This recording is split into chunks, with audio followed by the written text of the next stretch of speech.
faithfully delivering value by interpreting great books from around the world. Hello, this is Sally Book Talk. Today, we're interpreting the book Accompanying Children Through 3 Years of Kindergarten. 3 years, when kids hit kindergarten age, many parents start fretting. How do you pick the right kindergarten? How can we ease kids' anxiety about starting kindergarten? How to help kids get along smoothly with other little ones, and so on.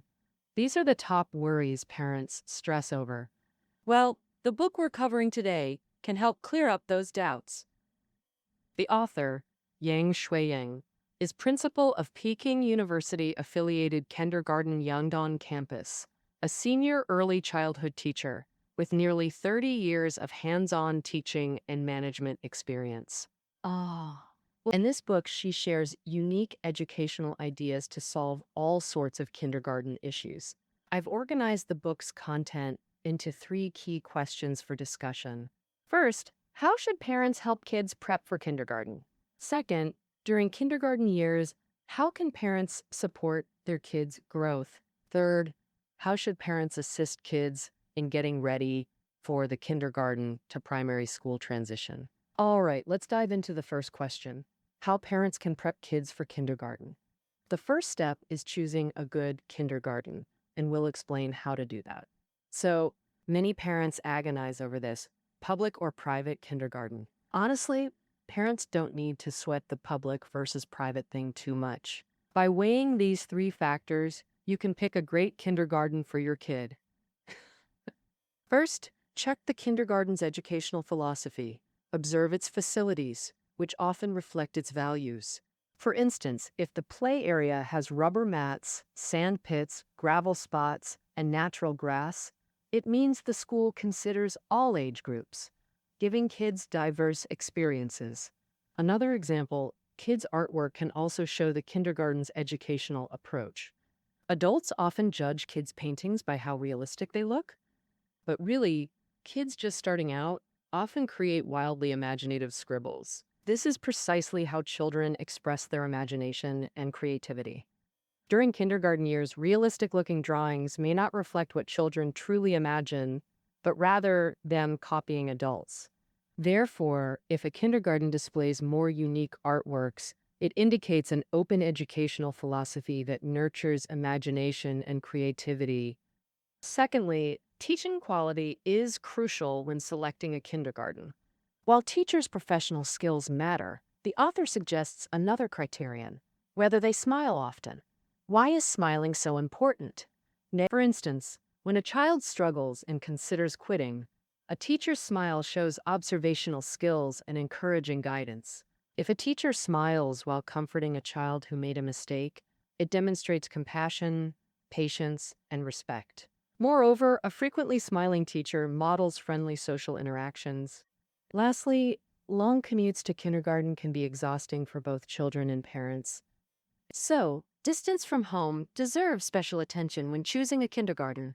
Some parents wake extremely early for better kindergartens, causing sleep-deprived kids to cry or even face developmental impacts. Thus, the author advises choosing nearby options when quality is comparable. After selecting a kindergarten, parents should help prepare children to reduce separation anxiety. Before starting, align children's sleep and meal schedules with the kindergarten's routine. For example, many kids nap late at home, sleeping around 1 to 2 p.m. and waking at 3 to 4 p.m. Without adjustment, kids will struggle. Beyond schedules, cultivate self-care skills. At kindergarten without parents, many kids can't dress, eat independently, or even use the toilet alone. Facing this, children become intimidated and resist attending kindergarten. The book gives an example of a Japanese child. On his first day at kindergarten, the teacher simply showed him around and where things like towels and cups were kept. All day, he needed no reminders, ate without fuss, tidied his table after meals, folded clothes before nap, and dressed himself orderly after waking. This starkly contrasts with most kids' first-day kindergarten experiences. Later, teachers learned his parents prioritized self-care skills training at home. So parents should trust kids more. Let them handle age-appropriate tasks independently to build self-care skills for smoother kindergarten adaptation. Fear of unfamiliar settings also fuels separation anxiety. Before enrollment, walk near the kindergarten. Let kids observe others playing, exercising, hear laughter and singing to build positive associations. Also, during drop-off, explain beforehand that parents will leave temporarily, but friends and teachers will play with them until pickup. Preparing them mentally. After arriving, play briefly with your child to maintain their cheerful mood. When leaving, say goodbye normally. Avoid emotional lingering or returning secretly, as this causes stress. Finally, when discussing their day at home, use positive questioning techniques.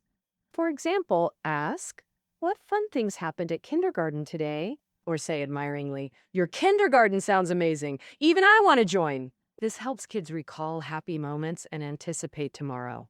Some parents thoughtlessly threaten, "If you misbehave, the teacher will discipline you," when kids resist going. Some parents, as soon as their child starts kindergarten, anxiously ask, "Did anyone bully you at school? Did the teacher scold you?" Such questions burden young children with vague kindergarten understanding, creating fear and resistance. All right, let's recap part one's key points. When preparing children, first choose a suitable kindergarten based on environment, educational philosophy, and teacher quality. Next, help alleviate separation anxiety. For example, adjust schedules and develop self-care skills before starting. Additionally, master drop-off techniques and positive communication to help kids love kindergarten. Once children adapt well, how can parents better support their growth? That's our second question today. Crucially, guide children to protect themselves during growth. Children face many dangers. Getting lost is particularly common. Thus, consciously teach kids to clearly state their name and age in daily life. Plus, parents' names, phone numbers, and home address. If abducted, grab someone nearby and shout, "This isn't my dad! Help me!" Teach safety anytime. Avoid trees during thunderstorms. Don't use elevators and fires. Never point sharp objects at eyes. Recent years saw frequent reports of child sexual abuse. Teach basic boundaries. No one should see or touch private areas covered by underwear. Guide children to escape or shout if violated, and always report to parents. Beyond safety, parents should also guide children in peer interactions. At kindergarten parent meetings, teachers always emphasize one thing repeatedly. When kids fight, especially if one injures another, parents must never directly scold the other child. A children's book example, Hu and Shito were best friends. Once while fighting over a toy, Shito accidentally scratched Hu's face. When Hu's mom came to pick him up, she angrily pointed at Shito and shouted, "You scratched Hu's face, didn't you?" She yelled while pushing Shito, even as teachers tried blocking her. He cried in fear. After this, the parents acted like enemies, but Hu and Shito kept playing together as if nothing happened. Actually, toddlers operate through action-based thinking. They rarely resolve conflicts verbally. For instance, to get attention, kids might hit or bite instead of asking to play. Sometimes it's instinctual, not intentional bullying. So, parents should guide kids to communicate verbally with peers.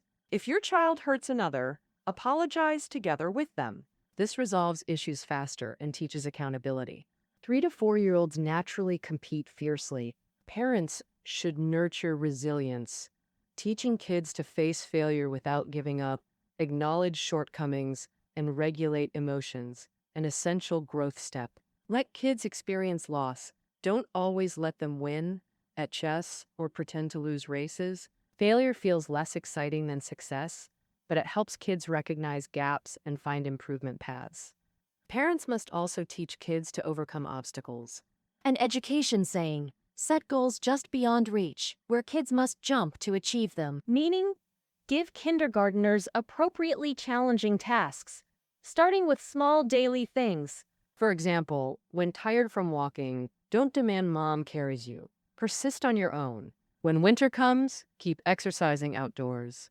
No one sails smoothly forever. Teaching kids to overcome hardships not only builds abilities, but brings post-success joy. Cultivating resilience also involves teaching delayed gratification. Delayed gratification actually demonstrates self-discipline. Like this mother-daughter pair I saw on a high-speed train. Mom took out cookies, and the girl happily reached immediately. Mom told her, listen for station announcements, name each stop correctly to earn a cookie. Though denying instant gratification caused minor frustration, it built willpower and resilience. Of course, parents must grow too, starting with consistent parenting, an issue many families face. When parents are strict, grandparents often shield kids, undermining discipline. Thus, when family members disagree on parenting, discuss privately, not before kids, to build consensus. Secondly, treat children rationally. The book shares. Singshan and Mom went to kindergarten. Having skipped breakfast, Mom bought steamed buns. But when Mom picked up a bun, Singshan threw a tantrum. That's mine. Who said you could eat it? Then angrily bit every bun. Heartbroken, Mom realized, after teacher consultation, her parenting approach was flawed. At home, she indulged Singshan excessively, even consulting her on home decor. This overindulgence bred selfishness. Respecting kids is right, but moderation matters.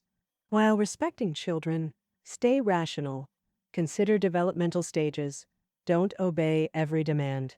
Also, many parents exaggerate blindly to encourage kids, like claiming a child cleaned the whole house when they only helped grandma tidy one room. Others constantly praise trivial matters, making kids develop the bad habit of acting only for praise. So parents must praise rationally, timely, and moderately. For example, praise when cultivating good habits.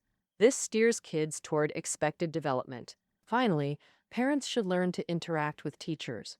The most crucial aspect? Trusting teachers during communication. Like this book example. Tippy told his mom the teacher punished him with standing. Angry, Mom immediately called to confront the teacher, who was stunned. Confused, Mom re-asked Pippi, who changed his story. Teacher had a stand while singing. This lie happened because kindergartners often confuse reality and imagination. You might have heard a kid claim, Mom took me to the zoo last weekend. When multiple kids say this, help them clarify events and use accurate wording. This case reminds parents, understand age traits, build mutual teacher trust, share educational experiences for optimal homeschool synergy. Let's recap part 2. Accompanying kids means both grow. Parents guide safety awareness, peer interaction skills, and resilience. Parents must maintain consistent parenting, treat kids rationally, and master teacher communication. Suddenly, kids reach senior kindergarten, and parents dread the kindergarten to primary school transition. That's our final topic today. By preparing kids mentally and academically, parents will find this transition manageable. First, psychological prep. Most crucially, sparking their desire for primary school. At kindergarten graduation, children often feel conflicted, excited about future primary school life, yet reluctant to leave familiar teachers and classmates. Parents should fully understand these feelings and provide positive guidance. For example, help children make friendship cards to exchange phone numbers. Additionally, arrange talks with older siblings already in school. Their stories about campus life can spark excitement for primary school. After psychological preparation, cultivate good habits. The first essential habit, teaching children to manage time wisely. Primary teachers often complain about children's poor time management, not knowing what to do, when. For instance, during exams, they can't allocate time properly, leaving many questions unfinished. Actually, during kindergarten, parents should nurture time awareness. Let children plan tasks like drawing, playing, homework, and cartoons. Guide them to prioritize important tasks first, gradually learning to schedule efficiently and value time. The second habit, teach children to complete today's tasks today. Unlike kindergarten, primary lessons build cumulatively. Unlearn today affects tomorrow's understanding. Thus, instill do it today during kindergarten years.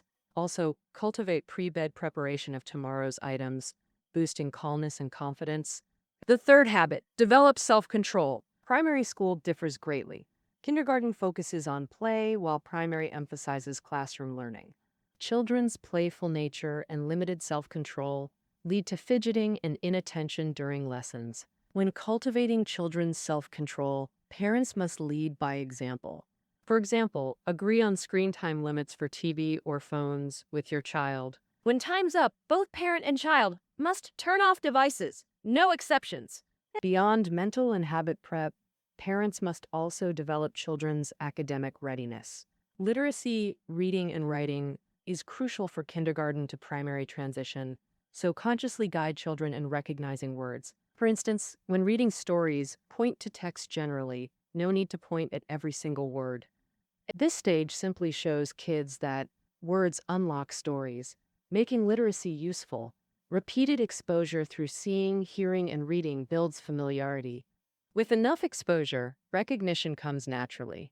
Write family names, favorite fruits, or sports on cards for matching games, boosting word recognition and parent-child bonding. Encourage kids to text friends via apps like WeChat. Typing Pinyin sparks initiative in learning phonetic spelling. Once kids recognize words, expand their reading materials to nurture interest. For example, select quality picture books for shared reading sessions. Beyond this, cultivate writing skills. Some parents wonder, how? They can't write yet. Actually, at this stage, writing means dictation. Parents transcribe their stories. For instance, every drawing is an essay waiting to be narrated. Regardless of what or how well they draw, encourage narration. This organizes thoughts and builds verbal expression. Write down their stories, highlighting creative words with colored pens to praise their imagination. As kids describe artwork more fluently, introduce new writing exercises. For example, give keywords to spark storytelling. Over time, you'll marvel at their growth, fueled by imagination and verbal skills, while also nurturing math abilities. Math has strong logical foundations. It's not just about learning addition and subtraction. Parents should inspire children through daily life to spark interest in math. For example, teach math through games, like sorting triangle, square and circle-shaped cookies during snack time. Have kids count fruits after shopping, total pieces, how many remain after parents eat one each, etc. In short, during kindergarten to primary transition, prepare children mentally, habitually, and academically. Actually start cultivating these during junior and middle kindergarten years. Ignite kids' desire for primary school while teaching time management and self-discipline. For academic skills, focus on literacy, reading, writing, and math abilities. As a Chinese saying goes, at 3 years old, you see the adult. At 7, the elder. Early education and developed habits profoundly shape one's future. Thus, 3 years of high-quality parental companionship in kindergarten fosters optimal growth. So, accompany your child through it. Quote, you need. That concludes our interpretation of accompanying children through 3 years of kindergarten. Reading notes are below the audio. See you tomorrow.